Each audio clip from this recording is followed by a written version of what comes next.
मेरे मोहतरम दोस्तों बुजुर्ग, प्यारा नबी सल्लल्लाहु अलैहि वसल्लम के আল্লাহ পাক রব্বুল আলামিন প্রতিশ্রুতি দিয়েছিলেন। মেরাজের অনেকগুলো কারণ আছে, তার মধ্যে একটা কারণ এই যে আল্লাহ পাক কথা দিয়েছিলেন আমি না মুহাম্মদুর রাসূলুল্লাহর বেড়াতে নিয়ে যাবার কেউ নাই না, তাই আমি নিয়ে যাব অভিভাবক হয়ে। তুই কাঁদিস না, চুপ কর, তোর চোখের পানি আমার সহ্য হয় না। মেরাজের একটা কারণ এটাও। আমার আল্লাহওয়ালা ভাইরা, জ্ঞানীজনরা, সুধী মানুষেরা, প্যারা নবী সাল্লাল্লাহু তাআলা আলাইহি ওয়াসাল্লামকে সাথে নিয়ে আমিনা বাপের বাড়ি চললেন মদিনাতে। ইয়াসরিব চললেন, তখন মদিনা ছিল না, তখন নাম ছিল ইয়াসরিব চলে গেলেন। কয়েক মাস ওখানে কাটানোর পরে যখন ইয়াসরিব থেকে ব্যাক করে ফিরে আসছিলেন, মাকামে হাররা পর্যন্ত এলেন, আবওয়াহ নামক জায়গাতে এসে পৌঁছালেন। আমার আল্লাহওয়ালা ভাইয়েরা, আল্লাহ নবী বারবার জিদ করছিল, আমার আব্বার সঙ্গে আমার দেখা করাবে না, আমার আব্বা কোথায় আছে বলবে না। আম্মা জান আমিনা বললেন, চলো তোমাকে দেখা করিয়ে নিয়ে আসছি। মেরে মুহূর্তম দোস্তর বুজুর্গ, মা বেটাতে কাছাকাছি গেলেন। এখানে তারিখ শুনে রাখেন, দূর থেকে ইশারা করে দিলেন, ওই যে তোমার আব্বা ওখানে ঘুমাচ্ছে, ওখানে গিয়ে তুমি জিজ্ঞাসা করো। প্যারা নবী সাল্লাল্লাহু তাআলা আলাইহি ওয়াসাল্লাম কবরের কাছে এলেন, পাশে বসে ডাকছেন আব্বা। পৃথিবীর সব বাপেরা বাচ্চা যখন ডাকে সাড়া দেয়, তুমি একবার সাড়া দেবে না? আমি ডাকছি আব্বা, মক্কায় আমার কেউ সাড়া দেয় না, আমাকে কেউ আব্বা বলে ডাকে না। খেলার মাঠে বসে থাকি, সন্ধ্যা হলেও সবাই এসে বাচ্চার নাম ধরে ডাকে, বাচ্চা ছুটে বাপের কোলে যায়, আর কোলে নিয়ে বাপ চলে যায়। আমি একা বসে থাকি, আমাকে কেউ নাম ধরে ডাকে না।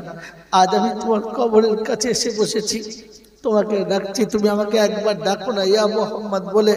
বাপের কবরের কাছে বসে আল্লাহ নবীর চোখ দিয়ে দরদর করে পানি আসছে, বসে আছেন।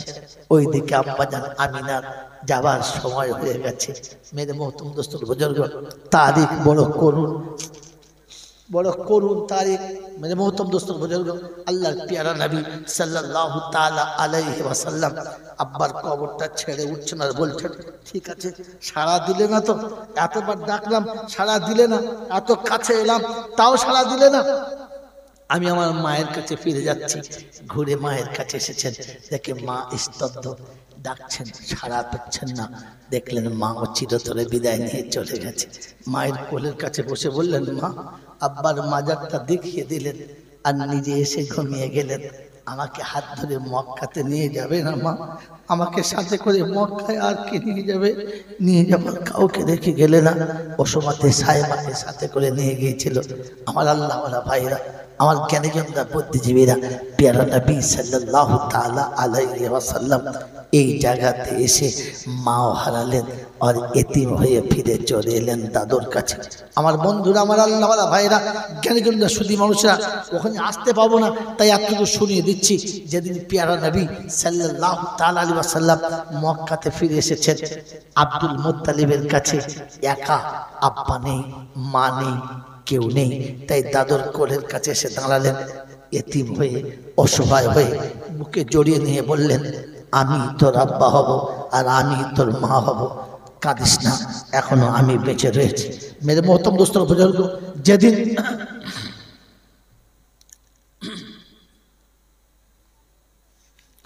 প্যারা নবী সাল্লাল্লাহু তাআলা আলাইহি ওয়াসাল্লামের বয়স যেদিন 8 বছর 2 মাস 10 দিন, আব্দুল মুত্তালিবের যাবার সময় একরকম হয়ে এসেছে, পৃথিবী ছাড়া হবেন।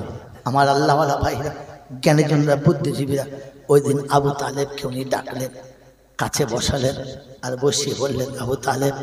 বললে কি? বললে, বাচ্চাটার বাপ নেই, মা নেই, আমি ওর আব্বা ছিলাম, আমি ওর মা ছিলাম, আমি ওর দাদু ছিলাম, আজ ওর সব হারা হয়ে যাবে, কথা দে আব্দুল্লাহর বেটা মুহাম্মাদুরকে কোনোদিন তুই কষ্ট দিবি না, কোনোদিন তুই ওর সঙ্গে কোনো খারাপ ব্যবহার করবি না, বল ওকে তুই তোর কাছে নিজের করে রাখবি। কথা দিয়ে আমার সাথে ওই দিন আবু তালেব বাপের কাছে কথা দিয়েছিলেন, আব্বা যতদিন আমি বেঁচে থাকবো ততদিন আমি আমার সন্তানের মতো কাছে রাখবো, কোনো দিন ওকে বাপের অভাব বুঝতে দেবো না। ওই উত্তর সিমলার বন্ধুরা, তোমরা মনে মনে প্রতিজ্ঞা করে নাও, আমার ভাই যারা চলে গেছে, আমার ওই ভাইয়ের চলে যাওয়া বাচ্চাদেরকে কোনোদিন বাপের অভাব বুঝতে দেবো না। পেয়ারা নবী সাল্লাল্লাহু তাআলা আলাইহি ওয়াসাল্লামকে হাতে তুলে দিলেন, আর তুলে দেওয়ার পরে তিনি দুনিয়া ছেড়ে বিদায় নিয়ে চলে গেলেন। আল্লাহ নবীর দাদর দাফনের পরে যখন সবাই ফিরে আসছিল, আল্লাহ নবী সবার পিছনে আসছিল আর মনে মনে করছিল, পৃথিবীর সব বৃক্ষতলা আমার শেষ, যে গাছের গোড়ায় মানুষ বসে একটু শীতল হাওয়া নেয়, একটু ঠান্ডা নিঃশ্বাস নেয়, সে বাপ চলে গেছে, আগে চলে গেছে, তারপরে মা, যে দাদু ছিল শেষ বৃক্ষটুকু সেটুকু হারিয়ে ফেললাম। আমার আল্লাহ ভাইরা, জ্ঞানের জন্য শুধু পেয়ারা নবী সাল্লাল্লাহু তাআলা আলাইহি ওয়াসাল্লাম সেদিন সবার পিছনে উদাস মনে আকাশের দিকে তাকিয়ে বারবার আফসোসের একটা নিঃশ্বাস ফেলতে ফেলতে ফিরে আসছিল। আবু তালেব নিয়ে ঘরে চলে গেলেন, কাছে রেখে দিলেন। কয়েকদিন পরে বিদেশ যাত্রা হবে, সফর হবে ব্যবসার জন্য, শাম যাবেন, সমস্ত মাল সাজানো হয়ে গেছে, সমস্ত সাজ সরঞ্জাম চাপানো হয়ে গেছে, এবারে রাস্তার সফর শুরু হবে। হঠাৎ তাকিয়ে দেখে বাড়ির ভিতরে সবাই আছে, মুহাম্মদ নেই। মনটা চিন্তা হলো, তাই তো, বাচ্চাটা কোথায় গেল? যাবার সময় দেখাটা করে যাওয়া দরকার, তাকে কিছু ওসিয়াত নসিয়াত করে যাওয়া দরকার, তাকে কিছু বলে যাওয়া দরকার। তাই তিনি সেখান থেকে খুঁজতে লাগলেন, দেখলেন বাড়ির একটা সাইডে আড়াল জায়গায় বসে আছে, ধুলোর উপরে হাতটা বুলিয়ে দিয়ে নীরব মনে কি যেন আঁকছে আর বারবার মুছে ফেলছে। আমার আল্লাহওয়ালা ভাইরা তারিখ দিচ্ছে, ওই ধুলোর উপরে বসে বসে হাতের আঙুল দিয়ে আঁকছিল আর বোঝাচ্ছিল, আজ যদি আমার আব্বা বেঁচে থাকতো নিশ্চয়ই আমাকে সাথে করে নিয়ে যেত, আব্বার কাছে জিদ করতাম, আব্বা আমি তোমার সঙ্গে যাব। আব্বা যদি রাজি না হতো, আমার মা বেঁচে থাকতো তো বলতো, বাচ্চাটা বলছে নিয়ে যাও না, আমার মায়ের কথা শুনে নিয়ে যেত। আজ আমার আব্বা নেই, তাই সাথে করে নিয়ে যাবার কেউ নেই। আজ আমার মা নেই, ছুটে গিয়ে আবদার করার মতো কেউ নেই, এটা মনে হচ্ছে। আর চোখের পানি টপ টপ টপ টপ করে পড়ছে। আবু তালেব কাছে এসে দেখে বসে আছে, এখানে বসে কেন আব্বা? হাতটা ধরে তুলেছে, অশ্রুসিক্ত নয়নে ছটছট করে পানি। জিজ্ঞাসা করছে কি হলো? কোনো কথা নেই, কোনো কথা নেই। কোলে তুলে নিয়ে বারবার জিজ্ঞাসা, কি হলো আমাকে বলো। বললেন, চাচা আমি আপনার সঙ্গে যাব। বলে, এই জন্যেই চোখে পানি, এটার জন্য কাঁদছো? চুপ করে আছে, চলো সাথে, কারণ মনে পড়ে গেছে আমি আব্বাকে কথা দিয়েছি কোনোদিন কাঁদাবো না। চলো, চোখের পানি মুছতে সাথে নিয়ে চললেন। আমার আল্লাহওয়ালা ভাইরা সফরে চলেছেন লক্ষ লক্ষ টাকার মাল নিয়ে, সেই জামানায় লক্ষ লক্ষ টাকার মাল নিয়ে শাম চলেছেন। রাস্তা ধারে রাস্তা অতিক্রম করে চলেছেন, প্রায় কাছাকাছি চলে গেছে, একেবারে শেষ প্রান্তে এসে গেছে। এখানে যাওয়ার পরে ক্লান্তি বোধ করে সমস্ত সামানপত্র রেখে চুপচাপ বসে আছে। আমার আল্লাহওয়ালা ভাইরা, হযরতে জারজিস রাহি পাদ্রী রাস্তার কাছে বসে, জীবনে কখনো ফাঁকে বেরোয় না, জীবনে কখনো রাস্তার উপর চলে না, জীবনে কোনোদিন কেউ দেখে না রাস্তার পায়চারি করতে। সেদিন হঠাৎ তার গির্জা ছেড়ে, তার আস্তানা ছেড়ে বাইরে রাস্তায় পা পা পা পা চলতে শুরু করেছে।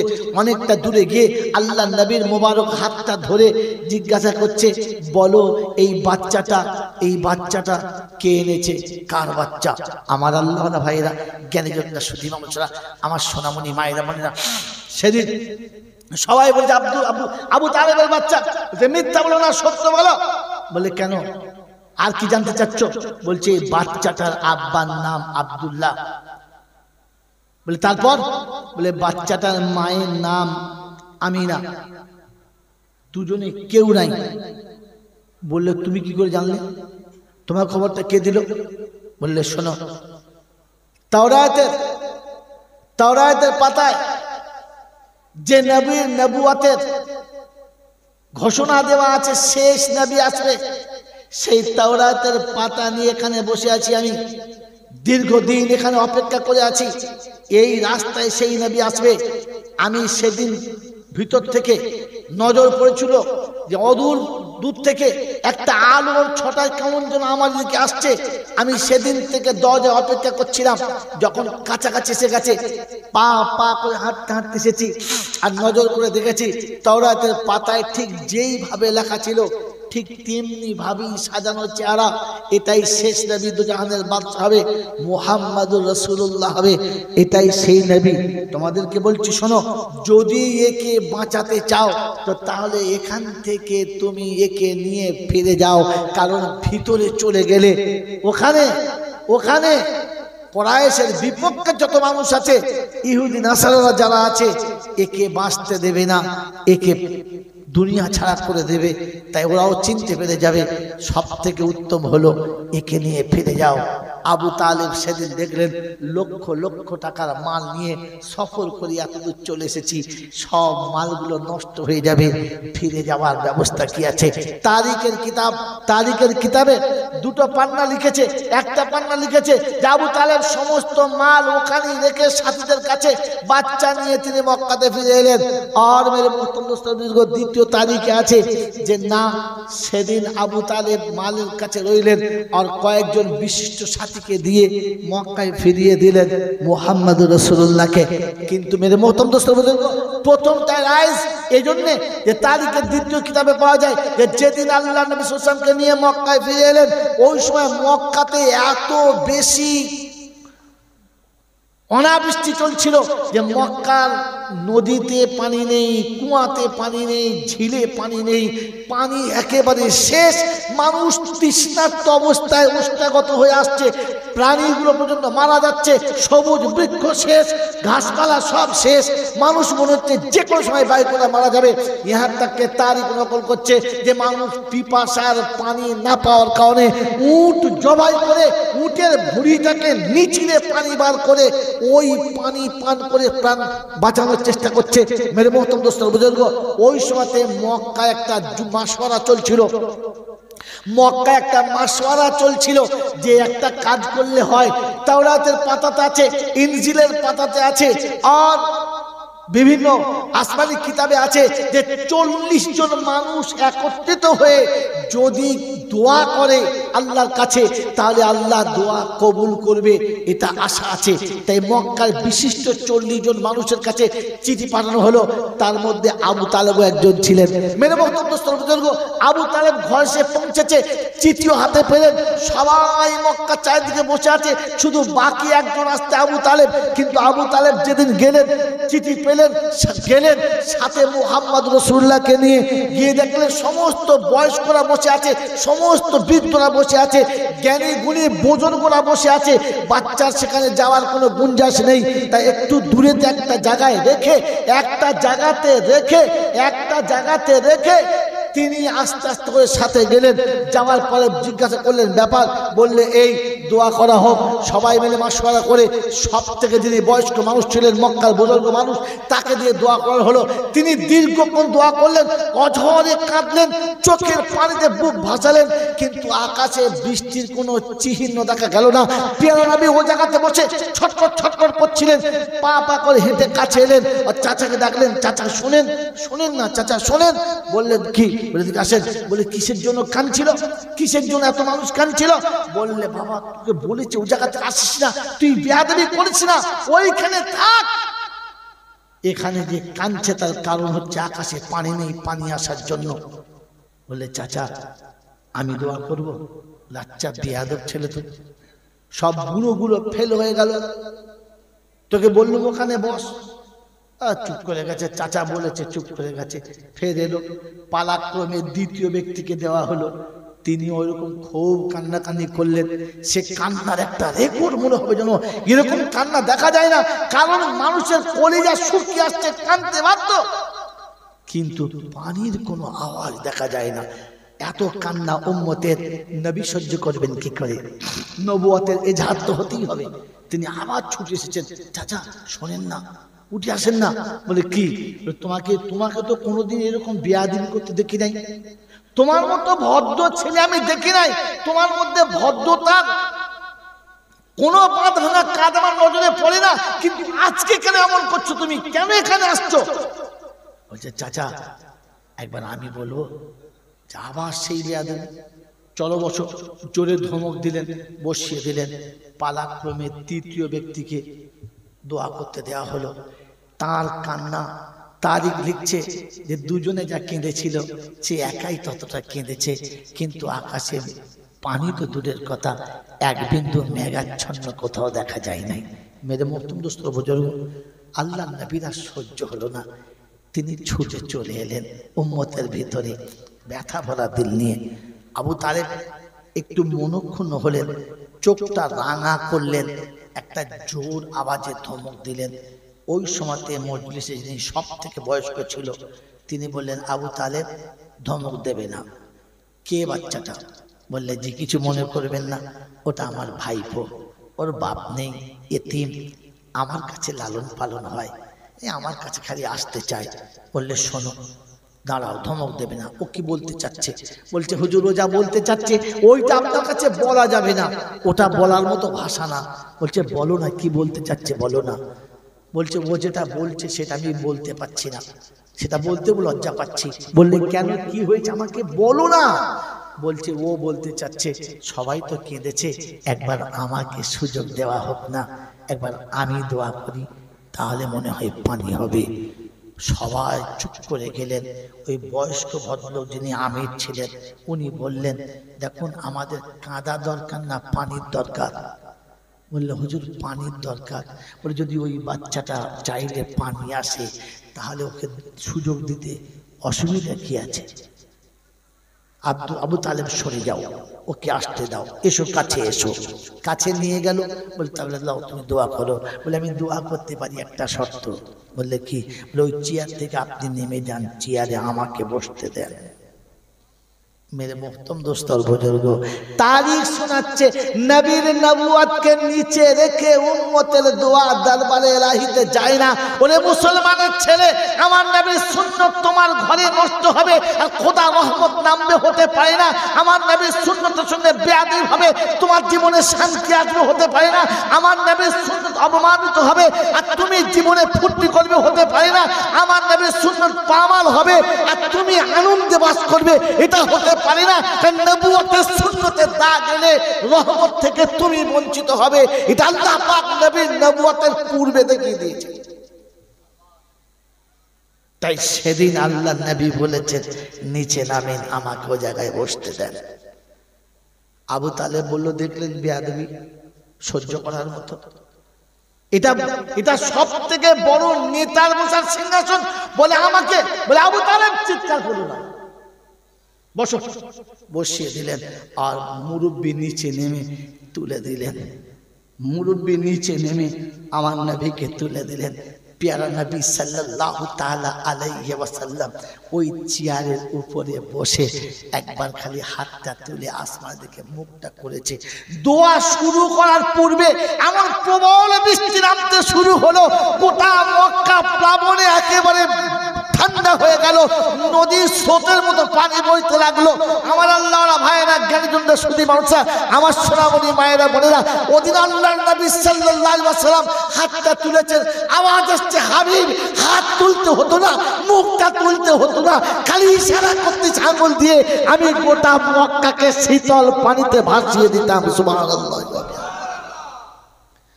মক্কার প্রত্যেকটি বিশিষ্ট ব্যক্তি পানিতে যতটা ভিজেছে, চোখের পানিতে ততটা ভিজেছে। আর বলছি, আবু তালেব, এই সম্পদ তুমি কোথায় লুকিয়ে রেখেছিলে? এই সম্পদ কোথায় ছিল? আমরা যেখানে কেঁদে গোটা দেহ ভিজিয়েছি, সেখানে তাকে কাঁদার অপশন আসে নাই। শুধু হাতটা তুলে মুখটা উঁচু করতে দেরি যে আসমানের মনে হচ্ছে পানির দুয়ার খুলে গেছে আর গোটা মক্কা প্লাবিত হয়ে গেছে।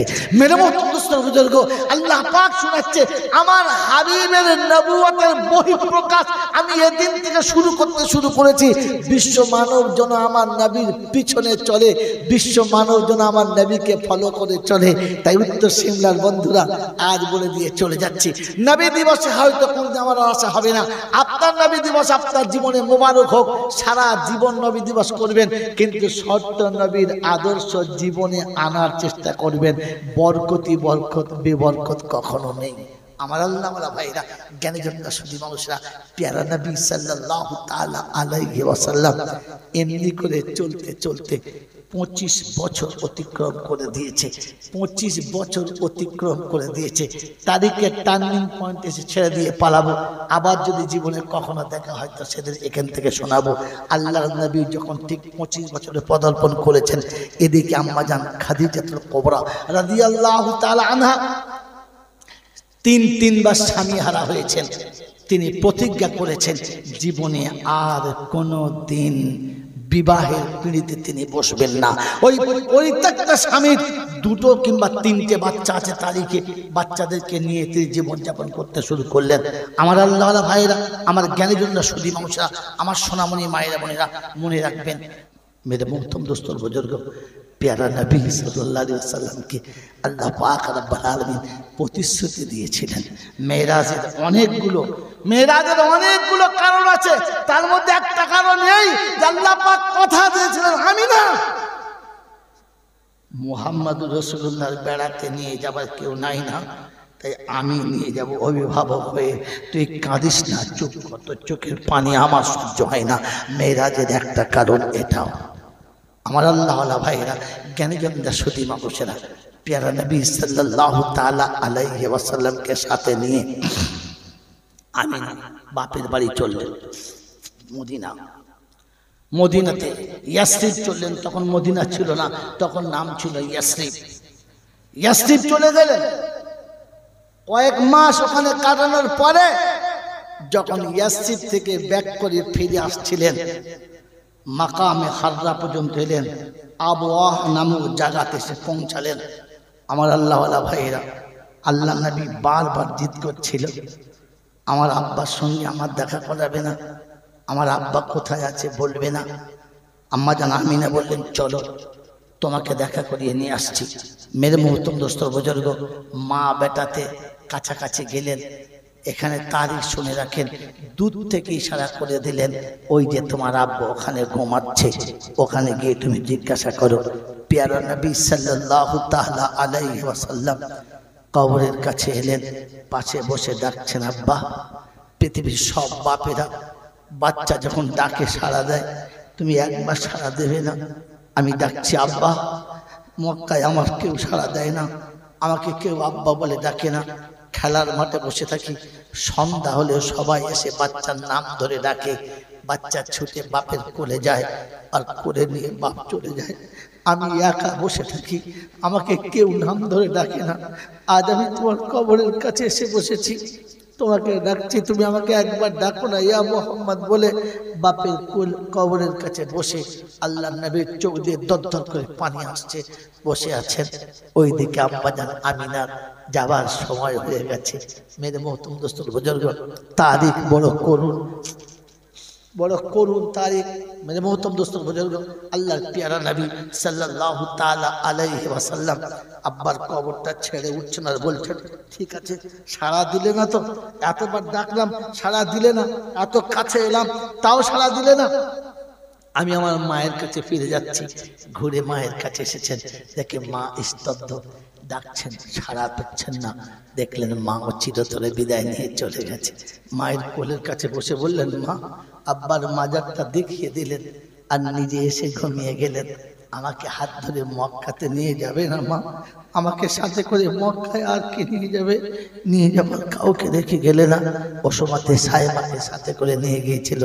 আমার আল্লাহওয়ালা ভাইরা, আমার জ্ঞানীজনরা, বুদ্ধিজীবীরা, প্যারা নবী সাল্লাল্লাহু তাআলা আলাইহি ওয়াসাল্লাম এই জায়গাতে এসে মাও হারালেন আর এতিম হয়ে ফিরে চলে এলেন দাদুর কাছে।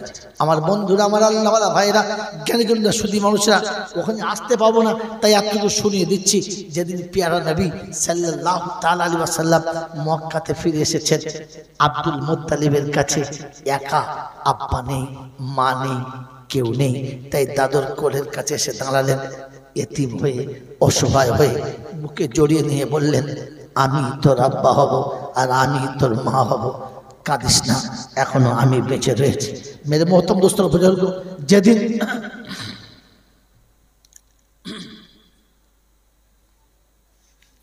প্যারা নবী সাল্লাল্লাহু তাআলা আলাইহি ওয়াসাল্লামের বয়স যেদিন 8 বছর 2 মাস 10 দিন, আব্দুল মুত্তালিবের যাবার সময় একরকম হয়ে এসেছে, পৃথিবী ছাড়া হবেন। আমার আল্লাহওয়ালা ভাইরা, জ্ঞানীজনরা, বুদ্ধিজীবীরা ওই দিন আবু তালেবকে উনি ডাকলেন, কাছে বসালেন আর বসিয়ে বললেন, আবু তালেব। বললে কি? বললে বাচ্চাটার বাপ নেই, মা নেই, আমি ওর আব্বা ছিলাম, আমি ওর মা ছিলাম, আমি ওর দাদু ছিলাম, আজ ওর সব হারা হয়ে যাবে। কথা দে আব্দুল্লাহর বেটা মুহাম্মাদুরকে কোনোদিন তুই কষ্ট দিবি না, কোনোদিন তুই ওর সঙ্গে কোনো খারাপ ব্যবহার করবি না, বল ওকে তুই তোর কাছে নিজের করে রাখবি। কথা দিয়ে আমার সাথে। ওই দিন আবু তালেব বাপের কাছে কথা দিয়েছিলেন, আব্বা যতদিন আমি বেঁচে থাকবো ততদিন আমি আমার সন্তানের মতো কাছে রাখবো, কোনো দিন ওকে বাপের অভাব বুঝতে দেবো না। ওই উত্তর সিমলার বন্ধুরা, তোমরা মনে মনে প্রতিজ্ঞা করে নাও, আমার ভাই যারা চলে গেছে, আমার ওই ভাইয়ের চলে যাওয়া বাচ্চাদেরকে কোনোদিন বাপের অভাব বুঝতে দেবো না। পেয়ারা নবী সাল্লাল্লাহু তাআলা আলাইহি ওয়াসাল্লামকে হাতে তুলে দিলেন, আর তুলে দেওয়ার পরেই তিনি দুনিয়া ছেড়ে বিদায় নিয়ে চলে গেলেন। আল্লাহ নবীর দাদর দাফনের পরে যখন সবাই ফিরে আসছিল, আল্লাহ নবী সবার পিছনে আসছিল আর মনে মনে করছিল, পৃথিবীর সব বৃক্ষতলা আমার শেষ, যে গাছের গোড়ায় মানুষ বসে একটু শীতল হাওয়া নেয়, একটু ঠান্ডা নিঃশ্বাস নেয়, সে বাপ চলে গেছে, আগে চলে গেছে, তারপরে মা, যে দাদু ছিল শেষ বৃক্ষটুকু, সেটুকু হারিয়ে ফেললাম। আমার আল্লাহওয়ালা ভাইরা, জ্ঞানের জন্য শুধু নমস্কার, পেয়ারা নবী সাল্লাল্লাহু তাআলা আলাইহি ওয়াসাল্লাম সেদিন সবার পিছনে উদাস মনে আকাশের দিকে তাকিয়ে বারবার আফসোসের একটা নিঃশ্বাস ফেলতে ফেলতে ফিরে আসছিল। আবু তালেব নিয়ে ঘরে চলে গেলেন, কাছে রেখে দিলেন। কয়েকদিন পরে বিদেশ যাত্রা হবে, সফর হবে ব্যবসার জন্য, শাম যাবেন, সমস্ত মাল সাজানো হয়ে গেছে, সমস্ত সাজ সরঞ্জাম চাপানো হয়ে গেছে, এবারে রাস্তার সফর শুরু হবে। হঠাৎ তাকিয়ে দেখে বাড়ির ভিতরে সবাই আছে, মুহাম্মদ নেই। মনটা চিন্তা হলো, তাই তো বাচ্চাটা কোথায় গেল? যাবার সময় শেষ দেখাটা করে যাওয়া দরকার, তাকে কিছু নসিহত করে যাওয়া দরকার, তাকে কিছু বলে যাওয়া দরকার। তাই তিনি সেখান থেকে খুঁজতে লাগলেন, দেখলেন বাড়ির একটা সাইডে আড়াল জায়গায় বসে আছে, ধুলোর উপরে হাতটা বুলিয়ে দিয়ে নীরব মনে কি যেন আঁকছে আর বারবার মুছে ফেলছে। আমার আল্লাহওয়ালা ভাইরা তারিখ দিচ্ছে, ওই ধুলোর উপরে বসে বসে হাতের আঙুল দিয়ে আঁকছিল আর বোঝাচ্ছিল, আজ যদি আমার আব্বা বেঁচে থাকতো নিশ্চয়ই আমাকে সাথে করে নিয়ে যেত, আব্বার কাছে জিদ করতাম, আব্বা আমি তোমার সঙ্গে যাব। আব্বা যদি রাজি না হতো, আমার মা বেঁচে থাকতো তো বলতো, বাচ্চা যখন বলছে নিয়ে যাও না, আমার মায়ের কথা শুনে নিয়ে যেত। আজ আমার আব্বা নেই, তাই সাথে করে নিয়ে যাবার কেউ নেই। আজ আমার মা নেই, ছুটে গিয়ে আবদার করার মতো কেউ নেই, এটা মনে হচ্ছে। আর চোখের পানি টপ টপ টপ টপ করে পড়ছে। আবু তাদের কাছে এসে দেখে বসে আছে, এখানে বসে কেন আব্বা হাতটা ধরে তুলেছে, অশ্রুসিক্ত নয়নে ছটছট করে পানি। জিজ্ঞাসা করছে কি হলো? কোনো কথা নেই, কোনো কথা নেই। কোলে তুলে নিয়ে বারবার জিজ্ঞাসা, কি হলো আমাকে বলো। বললেন, চাচা আমি আপনার সঙ্গে যাব। বলে, এই জন্যেই চোখে পানি, এটার জন্য কাঁদছো?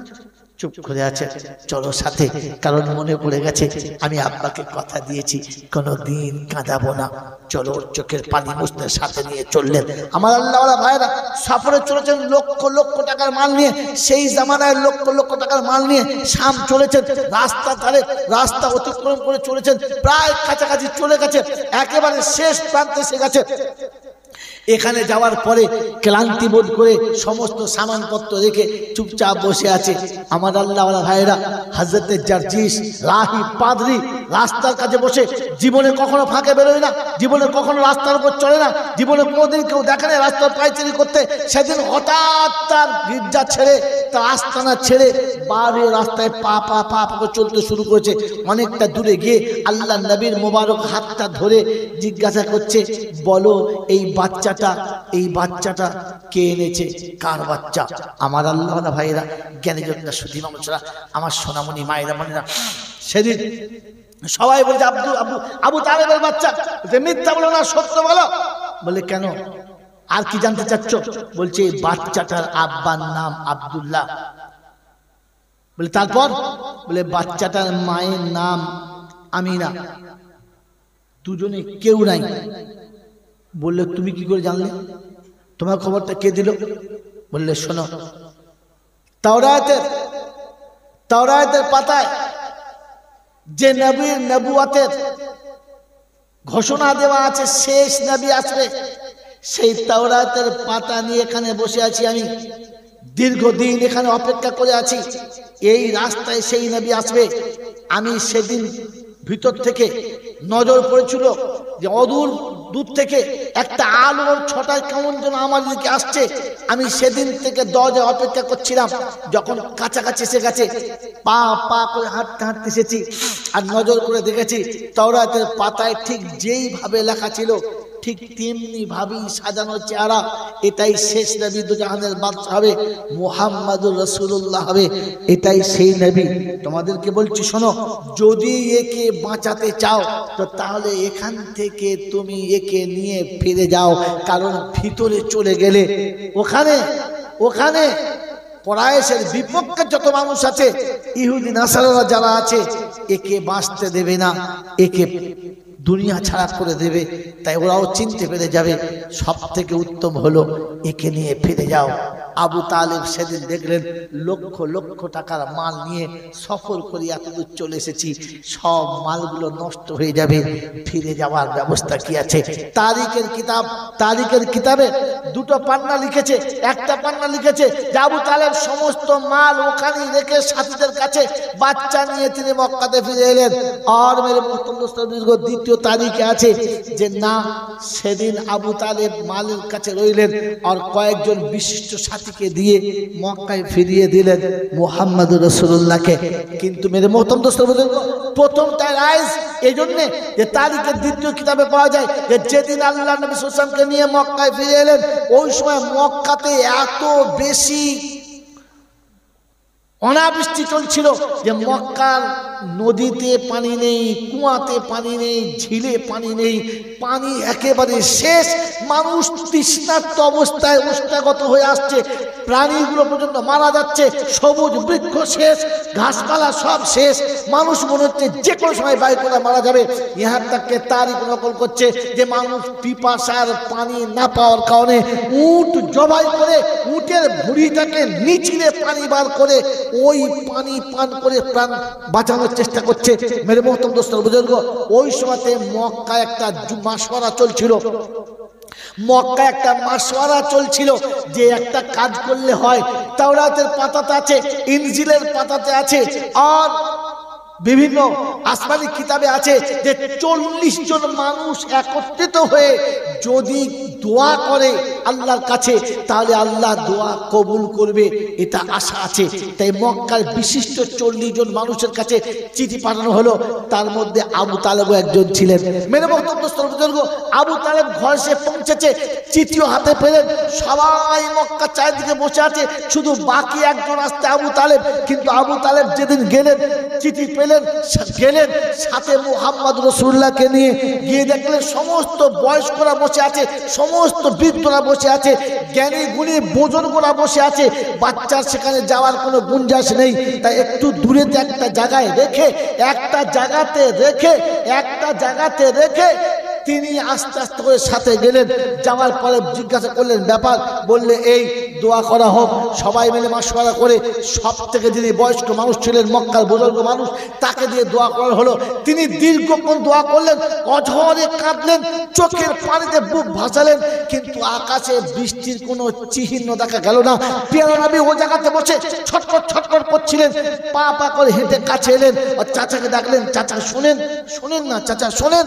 বললেন কি? বলে দিকে আসেন। বলে কিসের জন্য কাঁদছিল? কিসের জন্য এত মানুষ কাঁদছিল? বললে বাবা তোকে বলেছে ওই জায়গাতে আসিস না, তুই বেয়াদবি করিস না, ওইখানে থাক। এখানে যে কাঁদছে তার কারণ হচ্ছে আকাশে পানি নেই, পানি আসার জন্য। বলে চাচা আমি দোয়া করব?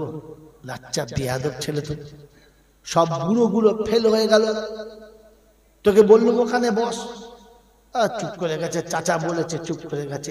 ফের এলো, পালাক্রমে দ্বিতীয় ব্যক্তিকে দেওয়া হলো। তিনি ওইরকম খুব কান্নাকান্নি করলেন। সে কান্নার একটা রেকর্ড মনে হবে যেন এরকম কান্না দেখা যায় না, কারণ মানুষের কলিজা শুকিয়ে আসছে, কাঁদতে বাধ্য, কিন্তু পানির কোনো আওয়াজ দেখা যায় না। এত কান্না উম্মতের নবী সহ্য করবেন কি করে? নবুয়তের এজাহার তো হতেই হবে। তিনি আবার ছুটে এসেছেন, চাচা শোনেন না, উঠে আসেন না। বলে কি? তোমাকে তো কোনোদিন এরকম বেয়াদবি করতে দেখি নাই, তোমার মতো ভদ্র ছেলে আমি দেখি নাই, তোমার মধ্যে ভদ্রতা কোনো বাদ ভাঙা কাজ আমার নজরে পড়ে না, কিন্তু আজকে কেন এমন করছো? তুমি কেন এখানে আসছো? বলছে চাচা একবার আমি বলবো। আবার সেই বেয়াদবি, চলো বসো। জোরে ধমক দিলেন, বসিয়ে দিলেন। পালাক্রমে তৃতীয় ব্যক্তিকে দোয়া করতে দেওয়া হলো।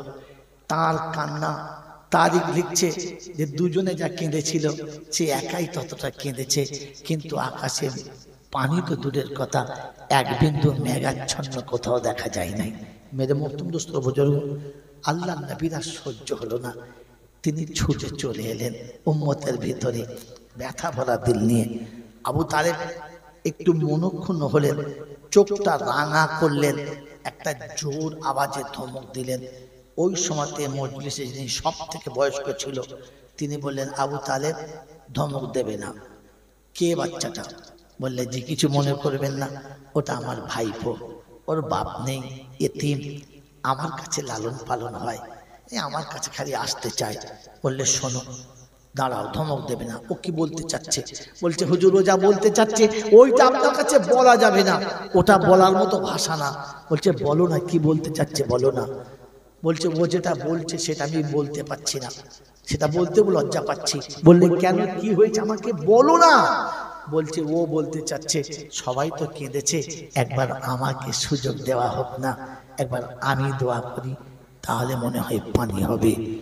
সবাই চুপ করে গেলেন। ওই বয়স্ক ভদ্রলোক যিনি আমির ছিলেন উনি বললেন, দেখুন আমাদের কাঁদা দরকার না, পানির দরকার।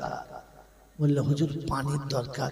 বলে যদি ওই বাচ্চাটা চাইলে পানি আসে তাহলে ওকে সুযোগ দিতে অসুবিধা কি আছে? আবু তালেব সরে যাও, ওকে আসতে দাও, এসো কাছে এসো। কাছে নিয়ে গেল। বলে তাহলে লাও তুমি দোয়া করো। বলে আমি দোয়া করতে পারি, একটা শর্ত। বললে কি? বলে ওই চেয়ার থেকে আপনি নেমে যান, চেয়ারে আমাকে বসতে দেন। मेरे मोहतरम दोस्तों बुजुर्ग तारीख শোনাচ্ছে নবীর নবুয়তকে নিচে রেখে উম্মতের দোয়া দরবারে ইলাহিতে যায় না। ওরে মুসলমানের ছেলে, আমার নবীর সুন্নাত তোমার ঘরে নষ্ট হবে আর খোদা রহমত নামবে, হতে পারে না। আমার নবীর সুন্নাতের সঙ্গে বেয়াদবি হবে, তোমার জীবনে শান্তি আসবে, হতে পারে না। আমার নবীর সুন্নাত অপমানিত হবে আর তুমি জীবনে ফুর্তি করবে, হতে পারে না। আমার নবীর সুন্নাত পামাল হবে আর তুমি আনন্দে বাস করবে, এটা হতে পারে না। কারণ নবুয়তের সুন্নতের দাগ এলে রহমত থেকে তুমি বঞ্চিত হবে, এটা আল্লাহ পাক নবীর নবুয়তের পূর্বে দেখিয়ে দিয়েছে। তাই সেদিন আল্লাহ নবী বলেছেন নিচে নামেন, আমাকে ওই জায়গায় বসতে দেন। আবু তালেব বলল, দেখলেন বেয়াদবি সহ্য করার মতো? এটা সব থেকে বড় নেতার বসার সিংহাসন। বলে আমাকে, বলে আবু তালেব চিৎকার করলো না, বসো। বসিয়ে দিলেন আর মুরব্বি নিচে নেমে তুলে দিলেন। মুরব্বি নিচে নেমে আমার নবীকে তুলে দিলেন। প্যারা নবী সাল্লাল্লাহু তাআলা আলাইহি ওয়াসাল্লাম ওই চেয়ারের উপরে বসে একবার খালি হাতটা তুলে আসমান দিকে মুখটা করেছে। দোয়া শুরু করার পূর্বে এমন প্রবল বৃষ্টি নামতে শুরু হলো, গোটা মক্কা প্লাবনে একেবারে ঠান্ডা হয়ে গেল, নদীর স্রোতের মতো পানি বইতে লাগলো। আমার আল্লাহরা ভাইয়েরা, জ্ঞানীজনরা, সুধী মানুষরা, আমার সোনামণি মায়েরা বোনেরা, ওদিন আল্লাহর নবী সাল্লাল্লাহু আলাইহি ওয়াসাল্লাম হাতটা তুলেছেন, আওয়াজ আসছে হাবিব। হাত তুলতে হতো না, মুখটা তুলতে হতো না, খালি ইশারা করতে আঙুল দিয়ে আমি গোটা মক্কাকে শীতল পানিতে ভাসিয়ে দিতাম। সুবহানাল্লাহ।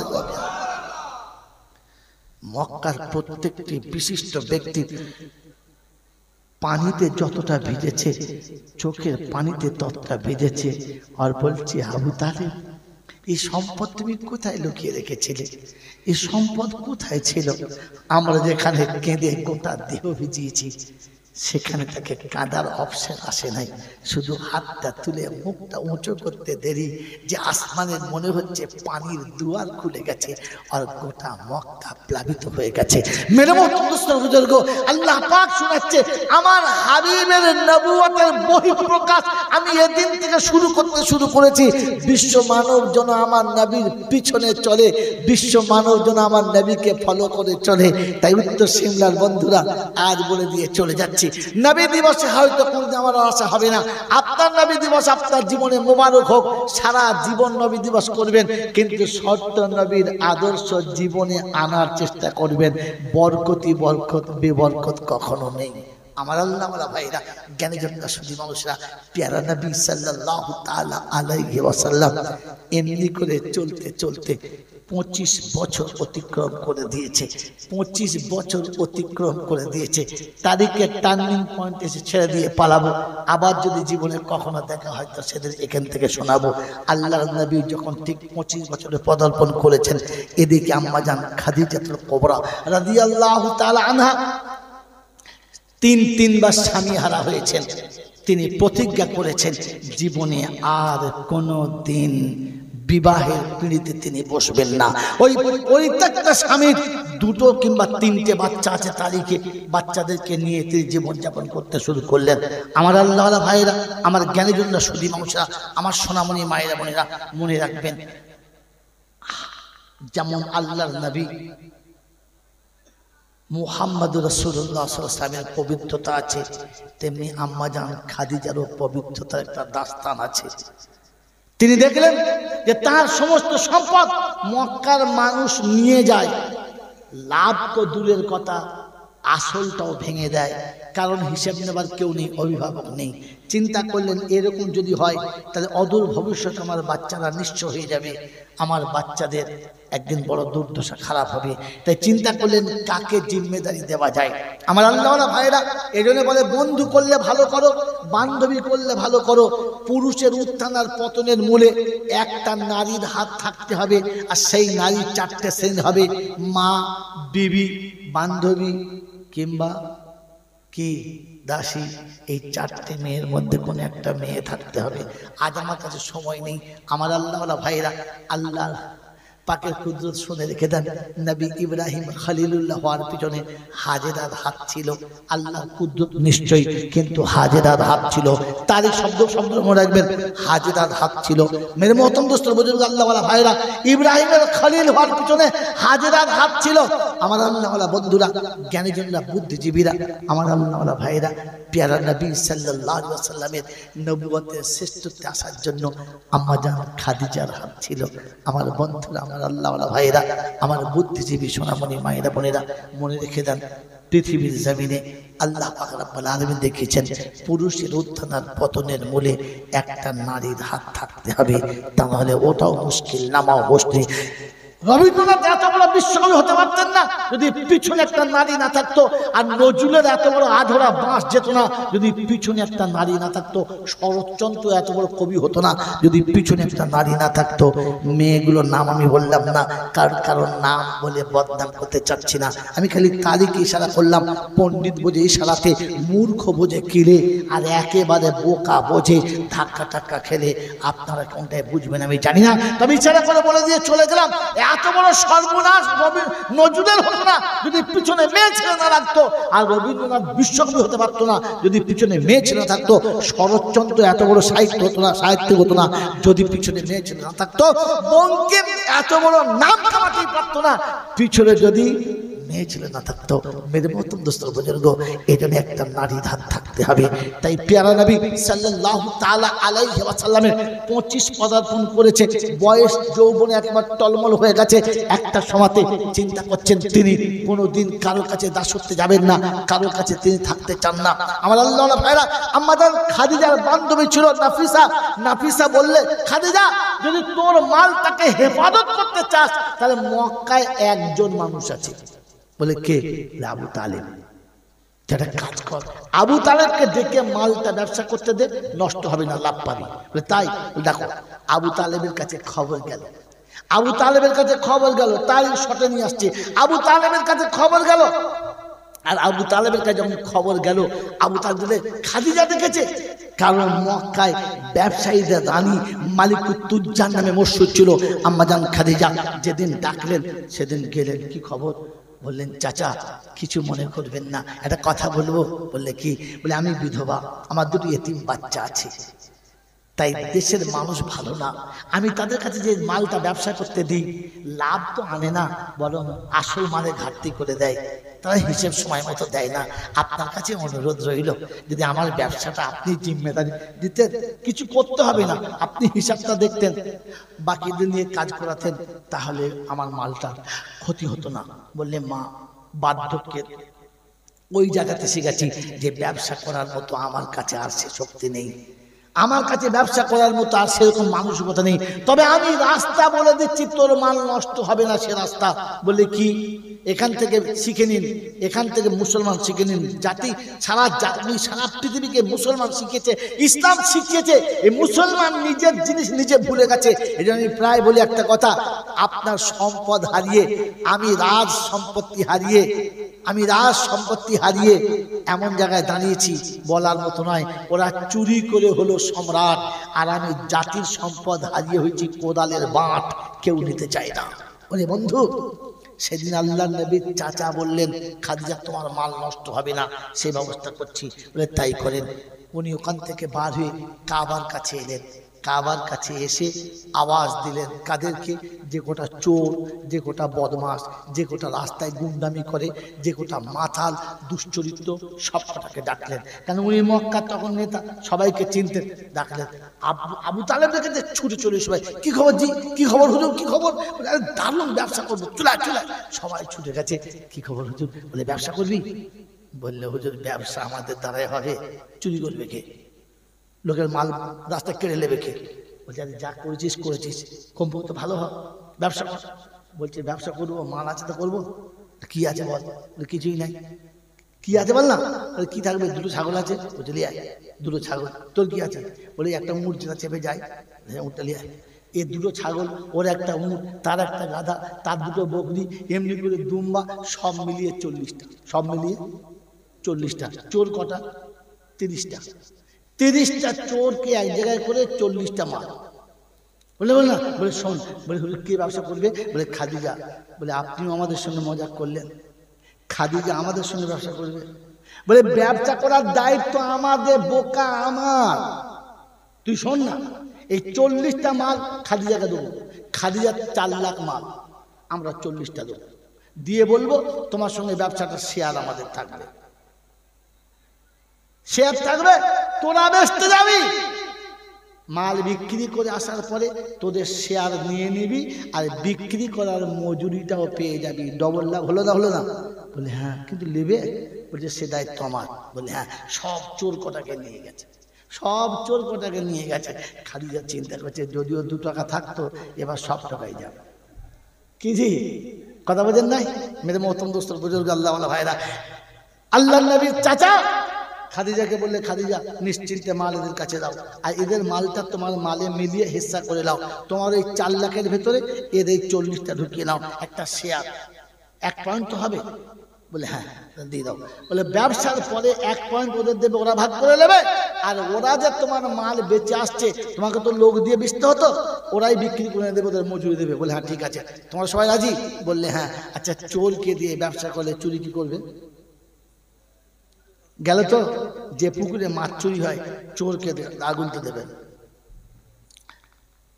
পুকুরের পাড়ে যে সব থেকে মাছ চুরি করে তাকে বলবে শোনো আমার বিশ্বাস, তুমি যদি এই পুকুর দেখাশোনা করো তাহলে আর চুরি হবে না। আর জীবনে কেউ ছিপ ফেলবে? কেউ ছিপ ফেলার আগে ভাববে সারা কি বলে গাল দেবে, কোনো ঠিক নেই, কারণ আসল চোর তো কি। এখান থেকে তো ইসলাম শিখিয়েছে যে যে তোমার ক্ষতি করতে চাচ্ছে ওকে দিয়ে ব্যবসা তুমি করাও না, কি করে করে দেখি। আল্লাহ নবীর চাচার কথা মতো খাদিজা মাল দিলেন। হ্যাঁ ভালোই লাভ, মাল দারুণ আসছে, ব্যবসা হলো। চাচাকে ডেকে বললে চাচা একটা তো হলো, আর একটা? বলে কি? বলে আমার মাল যে শাম যায়, ওই মালটা তাহলে কে নিয়ে যাবে? বললে মা অত দূর যাবার মতো আমার শক্তি নেই, আর অত দূর পাঠাবার মতো এখানে কোনো তেমন লোক নেই, ওটা তুই বিকল্প ব্যবস্থা কর। ওটা বিকল্প ব্যবস্থা কর। মেরে মহতম দোস্তর বুঝে গায়ে বলছিলাম বন্ধু খুঁজতে, এইরকম বন্ধু খোঁজো, এইরকম বন্ধু খোঁজো। আমার আল্লাহ ভাইরা, ওই সময় আম্মাজান খাদিজার পাশে বসেছিলেন বান্ধবী, কি নাম বলেছি, নাম মনে রাখবেন, ভুলে গেলে হবে না, নাফিসা। কি নাম? নাফিসা। বলছে এই কাজ কর না, বল না, বল চাচা তুমি যদি না পারো তো তোমার ভাইপোটাকে লাগিয়ে দাও, চাচার থেকে ভাইপো আরো ভালো। বলে তাই? বললে হ্যাঁ। তো বলছে চাচা তাহলে একটা কাজ করেন। বলে কি? বলে আপনি যদি না যেতে পারেন বার্ধক্যের কারণে, তো আপনার ভাইপোটাকে একটু লাগালে হতো না? বলছে সর্বনাশ করেছিস মা, যা বলেছিস বলেছিস, ও হবে না, কারণ সে কারোর কাজে আসবে না, সে নিজেই যা পারে তাই করে তাতেই থাকে। বললে চাচা তো আপনি বললে হতো না? বলে শুনবে না। আম্মাজান খাদিজা ওই সময় নিজেকে একটু নরম করলেন, নিচে হলেন, আর করুণ স্বরে বললেন চাচা এতিমের মালগুলো সব শেষ হয়ে যাবে, এটা আপনার ভাইপো বুঝবে না।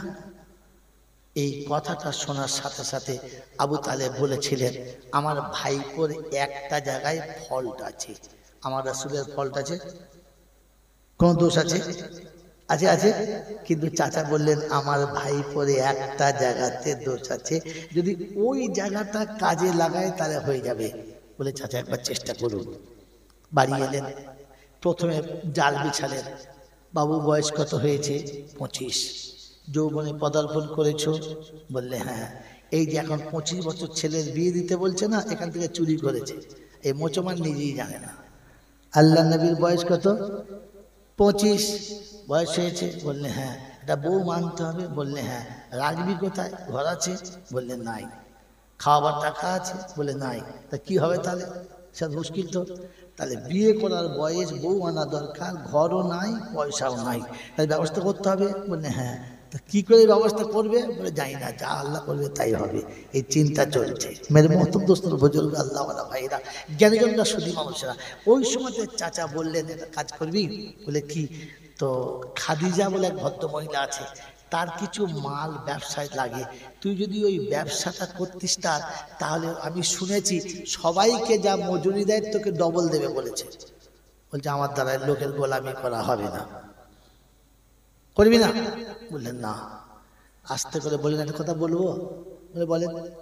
বলে শোন, এই ভদ্র মহিলার দুটো ইয়েতিম বাচ্চা আছে, ওই ইয়েতিমের মালগুলো সব শয়তানে মেরে দিচ্ছে, ইয়েতিমের মালের একটু হেফাজত কর না। এই কথাটা যেমনি বলা ছিল আমার নবীর চেহারা নিচু হয়ে গেছে, মাথাটা নিচু করে নিয়ে বললেন চাচা কথা দিচ্ছি এতিমের মালের জিম্মেদারি আমি নেব, কারণ এতিমের কি কষ্ট আমি জানি। রাস্তায় ধুলোর উপরে পড়ে থাকলে তুলে নেবার কেউ থাকে না, ডাকলে আদর করে সাড়া দেওয়ার কেউ থাকে না। আমি কথা দিচ্ছি এতিমের মালের আজকে দিনের পরে এক কানা করি নষ্ট হতে দেবো না। এটাই শুধু খালি আমার নবীর ফাঁকা জায়গা ছিল। আবু তালেব ভাবলেন কাজ হয়েছে, আস্তে আস্তে করে গিয়ে খাদিজাকে বললে খাদিজা আমার ভাইপো রাজি হয়ে গেছে, পারলে তুমি তাকে দিয়ে ব্যবসা করতে পারো। বললে কাল সকালে আসতে বলো। আল্লাহ নবী চাচা ফিরে এসে বললেন তাহলে সকালে তুমি খাদিজার সঙ্গে দেখা করতে যাবে। আম্মাজান খাদিজাতুল কুবরা ফজরের পরে ঘরের ভিতরে বসে আছেন, দরজা যেদিকে মুখ ওই দিকে পিঠ করে ভিতরের দিকে মুখ করে ঘরের ভিতরে এক ধ্যানে বসে আছেন, কারণ তিনি তাওরাতের ভালো পণ্ডিত ছিলেন, সেই মোতাবেক যেমন আল্লাহকে ডাকার সেই ধ্যানে তিনি মগ্ন ছিলেন। মেরে মোহতম দোস্ত বুজুর্গ, আল্লাহর পিয়ারা নবী পা পা করে গেছেন। কথা ভালো মনে রাখবেন, তিনি ঘরের ভিতরে বসে আছেন, দরজা যেদিকে সেদিকে পিঠ করে আছেন, দরজার উপর একটা পর্দা ফেলা আছে, তিনি ঘরের ভিতরে বসে আছেন। আল্লাহ নবী পা পা করে একদম দরজার সামনে গিয়ে সালাম দিলেন। আম্মাজান খাদিজাতুল কুবরা বলেন যে যখন ঘরের দরজার কাছে এসেছে হঠাৎ মনে হলো যেন ঘরের ভিতরে সূর্যের আলো এসে ডাইরেক্ট পড়েছে, ঘরটা পুরো আলো হয়ে গেছে, আলোয় ঘরটা আলোময় হয়ে গেছে। আমি অবাক হয়ে গেলাম, কারণ আমার ঘরের দরজাটা সেই দিকে যেদিক থেকে সূর্য ওঠেও না সূর্য ডোবেও না, হঠাৎ ঘরের ভিতরে সূর্য আসার কোনো কায়দাই নাই, সূর্য আসার কোনো রাস্তাই নাই, কিন্তু সূর্য এদিকে এলো কি করে? আমি অবাক হয়ে গেলাম আর ঘুরে তাকালাম, পর্দার ভিতর থেকে তাকিয়ে দেখলাম বাইরে একজন যুবক দাঁড়িয়ে আছে, যার চেহারার পূর্ণিমার চাঁদের মতো আলো ছটাতে পুরো ঘরটা আলোময় হয়ে গেছে। অবাক হয়ে এক দৃষ্টিতে তাকিয়ে রইলেন। আল্লাহর প্যারা নবী সাল্লাল্লাহু আলাইহি ওয়াসাল্লাম মাথাটা নিচু করে বললেন, আমাকে আমার চাচা পাঠিয়েছে আপনার কাছে ব্যবসায় যাওয়ার জন্য। আম্মাজান খাদিজা অনেকক্ষণ দেখার পরে বললেন, আগামীকাল তুমি সকালে আসবে, সব সাজানো থাকবে, সব কিছু গুছানো থাকবে, তুমি ব্যবসায় চলে যাবে। আম্মাজান খাদিজার কথা শুনে আল্লাহর নবী সাল্লাল্লাহু আলাইহি ওয়াসাল্লাম ব্যাক করে বাড়িতে চলে গেলেন নিজের সফরের সামান নেওয়ার জন্য। আম্মাজান খাদিজা দরজা খুলে বসে অবাক দিয়ে তাকিয়ে রইলেন, আমি কি দেখলাম? এটা স্বপ্ন নাকি সত্য? এটা সত্যি কোনো মানুষ নাকি অন্য কিছু ছিল? আল্লাহর প্যারা নবী সাল্লাল্লাহু আলাইহি ওয়াসাল্লামের চেহারার দিকে তাকিয়ে তিনি অবাক হয়ে গেলেন। ওই আলোর ছটাতে নিজেকে হারিয়ে ফেললেন, একেবারে বিমূঢ় হয়ে গেলেন, চিন্তায় বিভোর হয়ে গেলেন। ভাবতে লাগলেন, এটা কি দেখলাম? এটা কেমন জিনিস দেখলাম? অবাক কোনো মানুষের এত সুন্দর নাকশনেগার হতে পারে, যার লাবণ্যময় চেহারা ছটা এতটা হতে পারে যে পর্দা ভেদ করে ঘরের ভিতরে এসে ঘরটাও আলোময় করতে পারে। তিনি অবাক হয়ে ভাবতে লাগলেন। মেরে মতম দোস্তর বুজুর্গ, আল্লাহওয়ালা ভাইরা, সফরের সমস্ত সামান সাজানো হয়ে গেল, সমস্ত সামান সাজিয়ে দিলেন। বান্ধবী নাফিসাকে ডাকলেন, ডেকে ঘরের ভিতরে বসালেন। ছোট্ট জানালার কাছে বসে দুই বান্ধবী বললেন, আজ সেই যুবকটা আসবে যাকে তুই আসতে বলেছিলিস, একবার দেখি, দেখে অদূর দূর থেকে আসছে। আল্লাহর নবীর আসার আগমন দেখে তিনি তাওরাতের পাতা খুলতে শুরু করেছেন। তাওরাতের পাতাতে আল্লাহর নবীর শামাইল যেভাবে লেখা আছে, চলন তেমনি, রং তেমনি, কালার তেমনি, ডিজাইন তেমনি, চোখের ভুরু তেমনি, মাথার চুলও তেমনি, হাত পাগুলো তেমনি, অবয়ব একের পর এক মিলে যাচ্ছে। আল্লাহ নবী যত কাছে আসছেন তিনি তত বেশি আকর্ষিত হচ্ছেন। মেরে মহতরম দোস্ত বুজুর্গ, সমস্ত সামান নিয়ে আসা হলো, সমস্ত মাল গুছানো হয়ে গেল। আম্মাজান খাদিজা যে গোলাম ছিল মাইসারাকে বললে, শোনো, সফরের সমস্ত মাল নিয়ে যাবে, তোমার একটাই কাজ, এই যুবক তোমার সঙ্গে যে যাচ্ছে কোথায় কোথায় কতগুলো ভুল করে ওই ভুলটা এসে আমার কাছে শোনাবে। কত লাভ লস হয়েছে শোনাবে না, খালি ভুলটা এসে শোনাবে। একবারও ভুল করে হিসাব তুমি নেবে না। আর বলে দিচ্ছি, মক্কার জমিন ছেড়ে মক্কার বাইরে যখন পা ফেলবে, আজকের ব্যবসায়ের সর্দার হিসাবে যেখানে আমার বসার কথা ছিল, ওই উটের উপরে এই যুবককে বসাবে, আর কাউকে যেন বসাবে না। মাইসারা অবাক, এটা আমার সঙ্গে কি হলো? এমন কেন হিসেব দিলেন? তেমনি সামান গুছানো হয়ে গেল, উটের পিঠে সব চাপিয়ে দিয়ে চললেন। মক্কার বর্ডার যেমনি ক্রস করেছে, ওই সোনা চাঁদি মতি মুক্ত দিয়ে খচিত চাদরটা উটের পিঠে চাপিয়ে দিলেন। আবু জেহেল ছিল, আবু বকর ছিল, এরা দুজনা ওই সফরের সাথে ছিল। মেরে মহতরম দোস্তর বুজুর্গ, যখন আল্লাহ নবীকে উটের পিঠে বসতে বলল, আবু জেহেল প্রথম বাধা দিয়ে বলল, জীবনে কোনোদিন ব্যবসা করতে যায় নাই, ব্যবসার সম্পর্কে অভিজ্ঞতা নেই, ও জীবনে কখনো ব্যবসার মুখ দেখে নাই, ও কি নেতা করা হবে? কি করে হবে না। সঙ্গে সঙ্গে খাদিজার গোলাম বললেন, দেখুন, আমি আমার মালিকের কথা আদেশ পালন করছি, আমি তোমার কোনো কথা মানব না। তিনি বলেছেন ওনাকে চাপাতে। মেরে মহতরম দোস্ত বুজুর্গ, প্রথম অশান্তির সূত্রপাত এখান থেকে শুরু হলো যে ভাই প্রসঙ্গে মেনে না নেওয়ার। আল্লাহর নবী সাল্লাল্লাহু আলাইহি ওয়াসাল্লামকে চাপিয়ে দিলেন, সফরে চলতে শুরু করলো। আল্লাহ পাক রব্বুল আলামিন বলেন, আমি আমার হাবিবের নবুয়তের ইজহার করাবো। এখান থেকে তাই প্রমাণ করাচ্ছি। আল্লাহ নবীর সঙ্গে চললেন, পথিমধ্যে যাওয়ার পরে দুটো উট এমন ভাবে বসে পড়লো যে আর উঠে দাঁড়ায় না, চলতেও পারে না। মেরে মহতরম দোস্ত বুজুর্গ, চালকরা খুব চেষ্টা করেছে, মারধরও করেছে, তারপরে সে বলছে দুটো উট বসে গেছে, আর চলে না, মনে হচ্ছে উট দুটোকে এখানেই জবাই করে খেয়ে নিতে হবে, আর তা নাহলে এখানে ছেড়ে দিয়ে চলে যেতে হবে। বলে তাই? বললে হ্যাঁ। আবু জেহেল বলছে, মার বাড়ি, পিটিয়ে চল, তারপর টান টান দিলি চল, যাবে না বললে হবে? আল্লাহ নবী বললেন, কাউকে মারবে না, কোনো প্রাণীর গায়ে হাত দেবে না, আমি দেখছি যাই কিনা। আমার আল্লাহওয়ালা ভাইরা, জ্ঞানীজনরা, সুধী মানুষেরা, পেয়ারা নবী যখন উটের পিঠ থেকে নেমেছে, আবু জেহেল মুচকি মুচকি হাসছে, আবার উট তুলবে। জীবনে কোনোদিন যে রাস্তায় যায় নাই, এই মরুভূমির উপরে উট তুলবে, যাও দেখি তোমার কেরামতি কি করো। আল্লাহ নবী টুকটুক করে গেলেন, সবাই আগিয়ে চলে গেছে। উট দুটোর কাছে গেলেন, কপালে হাতটা বুলিয়ে দিয়ে বললেন, রাস্তা অনেকটা দূর, রাস্তা বড় দুর্গম, এখানে শুলে হবে না, একটু যেতে হবে, এরকম করাটা ঠিক হবে না। তোমরা যদি এরকম করো তাহলে ব্যবসায় সফরে খুব কষ্ট হবে, একটু আল্লাহর রাস্তে তোমরা নিজেদের কোমরে বল নাও আর চলো। উট দুটোর কপালে হাত বুলিয়ে তাদের মাথার উপরে ফুঁক দিয়ে ছেড়ে দিলেন। তারিখ নকল করছে, আল্লাহ নবী ছেড়ে দিয়ে চলে এসে সাথীদের সাথে এসে শরীক হয়েছে, দেখে উট দুটো সাথে চলে এসেছে। ওই সফরে উট দুটো এত তীক্ষ্ণ গতিতে চলেছে যে কোনো উট তাদের সাথে কাছে যেতে পারে নাই। সব সময়তে দল থেকে আগে আগে চলছিল, সব উটগুলো তার পিছনে পড়ে যাচ্ছিল। আবু জেহেল অবাক হলেন, আবু বকর মনে মনে কল্পনা করতে লাগলেন, নিঃসন্দেহে মুহাম্মদ ছোটখাটো কোনো বাচ্চা নয়, আল্লাহ পাকের তরফ থেকে কোনো একটা কুদ্দুর তার কাছে আছে। উট যার কথা শুনে, জন্তু জানোয়ার যার কথা শুনে, সেখানে আর কারোর কোনো কথা চলে না। আল্লাহর প্যারা নবী সাল্লাল্লাহু আলাইহি ওয়াসাল্লাম সাথে সাথে চলেছেন। মেরে মুহতরম দোস্তর বুজুর্গ, সফর অনেকটা লম্বা হয়ে গেছে, অনেক দূর পাল্লা চলে গেছে। যাওয়ার পরে ক্লান্ত অবস্থাতে একটা সময় সাথীরা দাঁড়িয়ে গেছে, আর মনে হচ্ছে পারা যাবে না। আমার বন্ধু, আমার আল্লাহওয়ালা ভাইরা সাথীদেরকে সব একটা বৃক্ষ তলাতে বসিয়ে দিলেন, সবাই গিয়ে গাছের গোড়াতে বসে গেছে। গাছের গোড়াতে বসে গেছে, ছায়াটা যতটা ছিল সবাই কভার করে নিয়েছে, আর এক তিল ছায়া নেই যেখানে আল্লাহ নবী বসবেন। সাথীদেরকে বসানোর পরে নিজে দেখলেন যে তা তো জায়গা তো আর নেই, কি করা যায়। সাথীরা চিন্তা করলেন, উটগুলো গাধাগুলো এদিক ওদিক চলে যাবে, দুজনকে জিম্মেদারি দেওয়া হলো, তোমরা দেখবে, বাকি তোমরা পরে ঘুমাবে, আমরা একটু আরাম করে নিই। আল্লাহ নবী বললেন সবাই আরাম করো, কোনো উট কোথাও যাবে না, কোনো গাধা কোথাও যাবে না।